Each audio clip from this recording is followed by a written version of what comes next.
₹2000 தான் பட்ஜெட்டு. தேவையானது மட்டும்தான் வாங்கணும். சொன்னதுக்கு மேலேயும் செய்யக்கூடாது, சொன்னதுக்கு கீழேயும் செய்யக்கூடாது. சொன்னதை மட்டும்தான் செய்யணும். ஓகே. முடியல. என்ன பார்த்துட்டு இருக்க?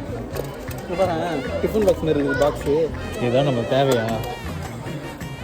ஏய் வெறும் 5 ரூபாடா. நல்லா பாடுறா, 5 ரூபா ஆஃபர்ரா அது. இது எடுத்துக்கலாமா? அது என்னன்னு சொல்லி பார்க்கலாம். தெரியலையே. ஏன் அடுப்பு ஆன் பண்ண கை வலிக்குதா? கம்மி ரேட். எடுத்து வேணும். டேடி என்னடா அவ்வளோ பெருசா? ஆஃபர்ல இருந்துச்சுடா, வா போலாம். இந்த வழியா எவனாவது போவானா? 35,000 ஒரு செகண்ட்ல 2000 ரூபான்னு சொன்னேன், 6000 ரூபாய்க்கு பண்ணிருக்கியாடா? அங்கே 4000 ரூபாய் சேவ் ஆயிருக்கு. பாப்கார்ன் சாப்பிடு.